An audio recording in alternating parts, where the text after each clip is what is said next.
Hello ചങ്ങായിമാരെ, ഡ്രാഗൻ്റെ പുതിയ വീഡിയോയിലേക്ക് എല്ലാവർക്കും സ്വാഗതം. ഞാൻ ഇന്ന് നിങ്ങളെ പരിചയപ്പെടുത്താൻ പോകുന്നത് പുതിയൊരു സെക്ടറാണ്. ഓൾഡ് ഈസ് ഗോൾഡ് എന്ന് പറയുന്ന സെക്ടർ. അതായത് ഈ ഒരു സെക്ടറിലൂടെ നമ്മൾ പഴയ കാലത്ത് ഇറങ്ങിയ, ആരും കാണാതെ പോയ, ആരും ശ്രദ്ധിക്കാതെ പോയ കിടിലം പടങ്ങൾ നമ്മൾ ഈ ഒരു സെക്ടറിലൂടെ നിങ്ങളെ പരിചയപ്പെടുത്തുന്നതായിരിക്കും.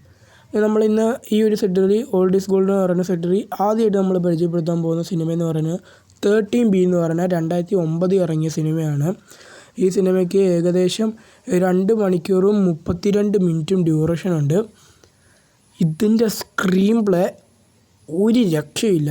അതായത് ഫസ്റ്റ് ഹാഫ് ആയാലും ശരി, സെക്കൻഡ് ഹാഫ് ആയാലും ശരി, നമുക്ക് ലാഗിന് പറയുന്ന സംഭവമില്ല. തുടക്കം തൊട്ട് അവസാനം വരെ നമ്മളെ പിടിച്ചിരുത്തും സിനിമ. കാരണം അങ്ങനെയാണ് സിനിമ കഥ പറഞ്ഞ് പോണത്. സിനിമേൻ്റെ ഡയറക്ടർ എന്ന് പറയുന്നത് വിക്രം കുമാറാണ്. പുള്ളിയാണ് ഈ സിനിമ റൈറ്റും ചെയ്തേക്കണത്. പിന്നെ സ്ക്രീൻ പ്ലേയും പുള്ളി തന്നെയാണ്, ഈ ഡയലോഗ്സും പുള്ളി തന്നെയാണ്. പിന്നെ ഈ സിനിമയിൽ നായകനായിട്ട് വരുന്നത് ആർ മാധവനാണ്. ഈ ഒരു സിനിമ എന്ന് പറയുന്നത് തമിഴിലും തെലുങ്കിലും ഹിന്ദിയിലുമൊക്കെ ഒരേ സമയം എടുത്ത സിനിമയാണ്. നമുക്ക് ബൈലിംഗൽ മൂവിന് വേണമെങ്കിൽ പറയാം. ഈ സിനിമേൻ്റെ ഹിന്ദി പതിപ്പാണ് ഞാൻ കണ്ടിട്ടുള്ളത്. അത്യാവശ്യം കൊള്ളായിരുന്നു ആ ഹിന്ദി പതിപ്പ്. എനിക്ക് തോന്നുന്നു ഈ സിനിമേൻ്റെ ഹിന്ദി പതിപ്പിലും ആർ മാധവൻ തന്നെയാണ് പുള്ളീൻ്റെ ഇത് ഡബ് ചെയ്തേക്കണേ. പിന്നെ ഈ സിനിമ ഒരു എങ്ങനെയുള്ള സിനിമ എന്ന് പറയുമ്പോൾ ഒരു ഹൊറർ പ്ലസ് ത്രില്ലർ. ഹൊറർ എന്ന് പറയുമ്പോൾ അത്രയും വലിയ ഹൊറർ പ്രതീക്ഷയൊന്നും നിങ്ങൾ പോവില്ല.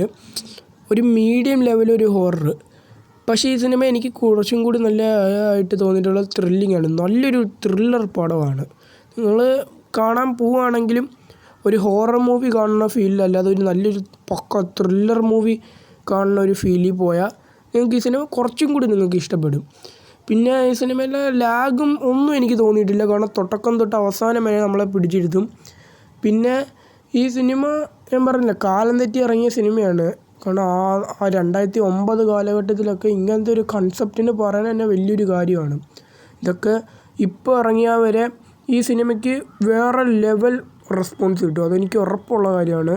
പക്ഷേ ആ കാലത്ത് ഓഡിയൻസിന് ഇങ്ങനത്തെ മാസ്റ്റർ പീസ് ഐറ്റം സ്വീകരിക്കാൻ തയ്യാറായില്ല. അതുകൊണ്ടായിരുന്നു ഈ സിനിമ ആരും ശ്രദ്ധിക്കാതെ പോയത്. പിന്നെ ഈ സിനിമേനകത്ത് ഒരു വൺ ലൈൻ സ്റ്റോറി എന്ന് പറയുന്നത്, നമ്മുടെ നായകൻ അതായത് ആർ മാധവൻ ഇതിനകത്ത് മനു എന്ന് പറയുന്ന ക്യാരക്ടറാണ് അവതരിപ്പിക്കുന്നത്. പുള്ളിക്കാരനും പുള്ളിക്കാരൻ്റെ ചേട്ടനും കൂടി ഒരു ലോൺ എടുത്ത് ഫ്ലാറ്റ് എടുക്കുന്നു. ആ ഫ്ലാറ്റ് ആദ്യമൊക്കെ കുഴപ്പമില്ലായിരുന്നു. പക്ഷെ പതിയെ നമ്മുടെ മനുവിന്, അതായത് ആർ മാധവൻ അവതരിപ്പിക്കുന്ന ക്യാരക്ടറിന് എന്തൊക്കെയോ വശപ്പിശ വന്നു. പിന്നെ ഈ കൃത്യം ഒരു 1 മണിയാകുമ്പോഴത്തേക്കും ഇവരുടെ വീട്ടിലെ ടി വിയിൽ ഒരു ചാനൽ, ഈ ടി വി എന്ന് പറയുന്ന ചാനലിൽ ഒരു സീരിയൽ ടെലികാസ്റ്റ് ചെയ്യും.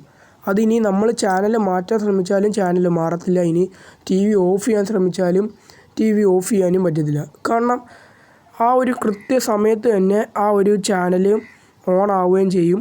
ഇപ്പോൾ ഓഫ് ചെയ്തിട്ടേക്കുവാണെങ്കിൽ ആ ചാനൽ ഓൺ ആവുകയും ചെയ്യും. എന്തൊക്കെ ചെയ്താലും അത് നമുക്ക് കണ്ടേ പറ്റൂ. അങ്ങനെ ഇവരുടെ കുടുംബത്തിലുള്ള ആർ മാധവൻ്റെ കുടുംബത്തിലുള്ള എല്ലാവരും ഭയങ്കര കുറച്ച് പെണ്ണുങ്ങളാണ് കൂടുതൽ. അവരെല്ലാവരും സീരിയൽ പ്രേമികളാണ്. അതുകൊണ്ട് അവരിരുന്ന് അതൊക്കെ കാണും. പക്ഷേ ഒരു തവണ നമ്മുടെ നായകൻ ഈ സീരിയലിൽ ശ്രദ്ധിക്കാറായി, ഒരിടയായി.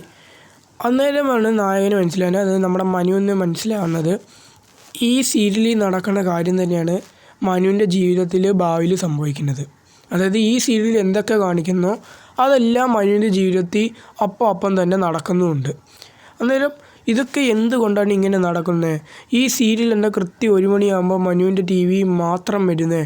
ഇതൊക്കെ എന്തുകൊണ്ടൊക്കെയാണെന്നുള്ള ഒരു ചോദ്യം വെച്ചാണ് സിനിമ പോകുന്നത്. പിന്നെ അങ്ങോട്ട് ഇത് നമ്മളെ ആ ഒരു ഇൻട്രസ്റ്റിംഗ് ഫാക്ടർ എവിടെയും നമുക്ക് നഷ്ടപ്പെടത്തില്ല.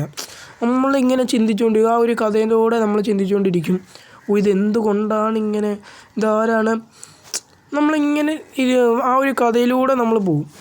അതുകൊണ്ട് നമുക്കൊരു ലാഗ് ഈ സിനിമ ഇതില്ല. ഇനി നിങ്ങൾ ഈ സിനിമ കാണാൻ വല്ല പ്ലാൻ ഉണ്ടെങ്കിൽ ഉറപ്പായിട്ട് ഈ സിനിമ കാണണം. കാരണം അത്രയ്ക്കൊരു മാസ്റ്റർ പീസ് കൾട്ട് സിനിമയാണ് ഈ സിനിമ. ഇനി ഈ സിനിമയ്ക്ക് IMDbയിലൊക്കെ 7.1 ആണ് 10 റേറ്റിംഗ്. പിന്നെ ഈ സിനിമ തമിഴിലും തെലുങ്കിലും ഹിന്ദിയിലും അവൈലബിൾ ആണ്. തമിഴ് കാണുന്നവർക്ക് യൂട്യൂബിൽ അവൈലബിൾ ഉണ്ട്. പിന്നെ ഹിന്ദിയിലും യൂട്യൂബിൽ അവൈലബിൾ ആണ് സിനിമ.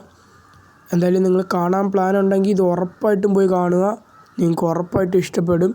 അന്നേരം ഇനിയും നമ്മൾ ഇതേ കൂട്ടുള്ള നല്ല സിനിമകൾ ഈ ഒരു സെക്ടറിലൂടെ പരിചയപ്പെടുത്തുന്നതായിരിക്കും.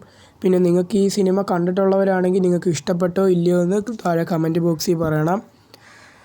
അന്നേരത്തേക്കും ഓക്കെ, ബൈ.